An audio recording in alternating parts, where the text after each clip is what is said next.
Now, what do you do when you hear that 1 in 6 people around the world is malnourished? What do you do when you hear that almost 30,000 people last night died of either a curable disease or because they starved to death? What do you do when every day 14,000 people have contracted AIDS today?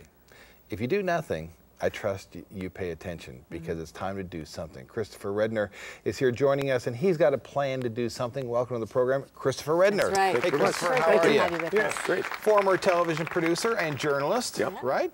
Yeah, I've got the opportunity to travel around the world and see how most of the world lives, and of course that's a lot of where the world we came from. Yes. Okay, yes. So Mr. Wise Guy who's going to save the world. In 12 minutes or less. In 12 minutes or less. Tell me what you're going to do to help those in need. Sure.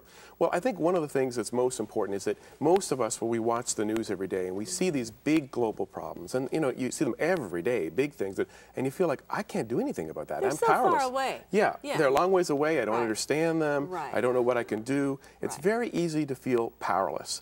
And then you combine that with the marketing machine that we all live in, where it's like, if you just buy this thing, you'll be truly happy. If you just have this house, you'll be popular. And so when you combine those things together, it's easy to feel like apathetic, maybe even cynical, shut down. It's just kind of normal human reaction to say, that's over there, I'm not going to pay attention to that. So I think the first thing is just to realize there's a lot we can do. There are an amazing number of things that we can do that sound like small things, but have a real ripple effect. And that's what World Week is built on. It's built on the idea of putting yourselves in the shoes of the people who are suffering from hunger or disease or human rights problems or abuse or environmental devastation, and just see a little bit, what does their life feel like, and what are the issues they deal with, and what can I do about them? So there's about 20 activities that deal with all of that. Okay, and they all come under the umbrella of World Week. Tell us how World Week began. Where did the concept originate? Sure. Well, traveling around the world and realizing that most of the world lives such a different life than I do. I mean, it's just radically different. And sometimes, you know, somebody writing or trying to communicate to people here what life is like, it's so different. Sometimes it's hard to get it across. I mean, it's just, you know, you don't see people here, you know, carrying, you know, huge things on their head because they don't have, you know, any kind of way to transport things other than that. You don't see people, you know, doing the kind of hard labor that you have to see with there, and you don't deal with the same kinds of issues. So realizing that and saying, well, we need to start with some sense of what is this like? What are they dealing with? And that's what the activities were all about, is putting somebody in the situation at least a little bit to see what it's like. So did you happen upon a village? Did you see these impoverished, and just your heart was tugged? I mean, where did this come from within you? Sure. Well, I think for me, it's because I know God cares so much about the poor. He says it a lot of times in His Word. I read it all the time. And you know, I care about making God happy. I mean, He's the central figure in my life. I want to please Him. I realize these are people He cares about. I'm going, well, with the gifts that you've given me, what can I do? And then, with the gifts that you've given each individual person, what can they do? And start to say, well, maybe what I can do is help people realize there's a lot they can do, and help them gain some understanding that would be a start in that direction. Okay, so give us some details. The what and the when and the why. Sure. Well, the what is a number of activities that are hands-on. So the signature one that we do is called the Water Walk. And basically there you get a group of people together. They each bring a bucket, and they walk a couple miles, and they fill it up with water, and they start to carry it back to where they started from. If you carried a bucket of water, it's heavy, you know, and you start ditching off a little bit, going like, oh, it's too heavy, you know. And you get back to where you started, and you realize that you've gotten less than a bucket of water, and you need 4 to maintain basic health. You need 4 buckets a day per person. So if you've got 4 people in your family, that's 8 hours a day. And you go like, yeah, if you're spending 8 hours a day gathering water, what are you not doing? Well, somebody's not going to school. And it's probably one of the girls in the family, because that's the way it is in most of these countries. So that means she's not educated. She's probably not even literate. And there's a direct relationship between literacy rates and birth rates. So you see this big problem, you know, population explosion. You go, oh, I can't do anything about that. But if you can provide water close to home, girls get to stay in school, they have fewer children, you've impacted this huge big problem by addressing a smaller problem. And in the process, you've kind of seen what a little bit of their life is like. So it's a number of activities. There's about 20 of them that they can get involved with as a church group or a school group. We do it, the national focus, a couple times a year because we do it in a lot of schools and like to have one for each part of the school year. Yeah. And Christopher, what kind of response are you getting?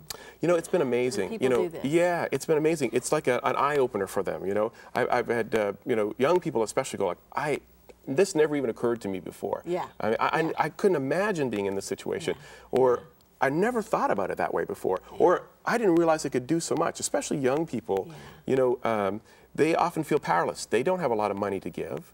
They don't have a vote yet, but you put them in a situation where you've got, say, 100 kids walking through downtown Dallas with buckets of water on their head. They're on the evening news. They're talking about why they're doing what they're doing. And they never forget that experience. No, and they impact the whole community. And they're suddenly realizing, hey, I am powerful. I can make a difference. I can get my community engaged in this. I can get people caring about this. And they realize they have a voice. There is something they can do. They can make a difference. And that carries with them their whole life. Now, when is the World Week again?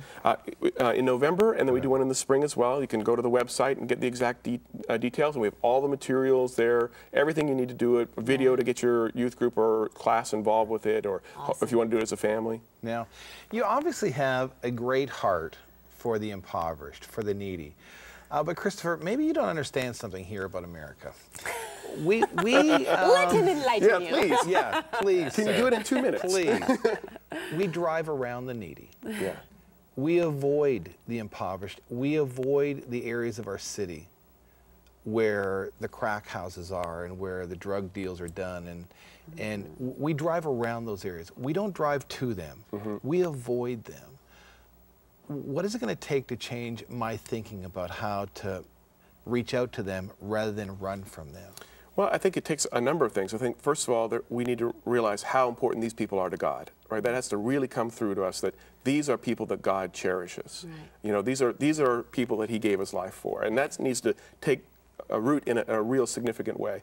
Then we have to learn why we don't need to be afraid and what we can do. If you feel like I can't do anything for these people and they're scary to me, why would you go there, right? If you think that there's something I can actually do that will make a difference, that's why most people give up doing things, whether it's giving or getting involved with things, is because they're convinced they can't make a difference. It's not true. And once you get an experience making a difference, you realize, wow, this is great. Now, you not only have a heart for those who are very needy and those that are impoverished, but you also have a heart for girls who are discriminated against based on their culture. Where did that heart come from? Well, it's from firsthand experiences, seeing the kind of menial roles that women have. I met women who, you know, their job is to take a sledgehammer and break up rocks into gravel all day long, just pounding away. And the reason that's their job is because that's the only kind of job they can get, because they're not in school, they don't have any kind of education. Women are treated very poorly in a lot of countries around the world, and it's the root cause of a lot of problems. It's not usually the women that are taking us to war, for instance. You know, women, if they're educated, are most likely to make a difference in their community. They're the ones that are going to own the goals of improving the lives for their families, for their communities. When they're engaged and when they have the power to make a difference, when they have the tools and the education, they're the ones that are at the root of it. And that shouldn't be that surprising. You know, we all have a mom who, you know, was making sure that we were taken care of. And that's what every mom wants to do. And I would assume that part of changing the life of a young girl is to make sure that she's equipped and that make sure that she's knowledgeable, send her to school, and to make sure that within the confines of those years when we're growing, that she needs training. She needs to be in a school. She needs to grow, because therein lies her future. That's critically important. A lot of countries around the world, only half of the kids are in school and a much smaller percentage of girls. So the more we can do to have girls in school. I've seen some exciting things that churches are doing. I went to a program in Zambia where a bunch of churches were working together, each church doing a grade to offer school where it wasn't available. Each church took on one grade and said, we'll take care of one grade. Again, there's so much that individuals can do, there's so much that the church can do, and starting with making life different for the girls and for women in these cultures would have a huge, huge impact. Okay, Christopher, that's over there. I'm over here. So November comes, Tell me what I can do. Sure. Well, you can join a World Week activity or lead one. You can offer yourself as an intern or volunteer. We'll plug you into a charity where you can make a difference. You can, do it with your family, with your church, with your school. Sure. Everybody can get involved in some way. There's activities for small groups, for big groups, for individuals.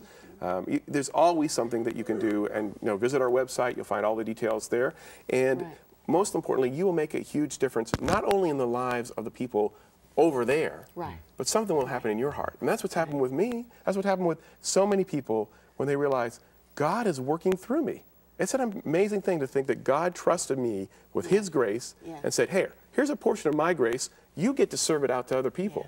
You get to be the one who gives my grace to other people. That's a wonderful experience and a life-changing experience. Can you imagine the impact on our children doing something like this as a family? Well, World Week is around the corner, and if you want more information about how you can be a participant, not just an observer, but a participant, simply go to the website. You can find Christopher Redner's website by going to familynet.com. We are linked to his website. Simply click on his name. It'll take you right there about how you can get involved in changing the world. You say, I live in Kalamazoo, Michigan. I can't do anything. Yes, you can. You can change your community, which changes your city, which changes your state, which changes somebody else's life. Christopher, thanks for dropping by. Appreciate it. Thanks for having me here. We are going to take a commercial break. We'll be back with some closing thoughts to today's program. We will. Come on back and join us for those. Don't go away.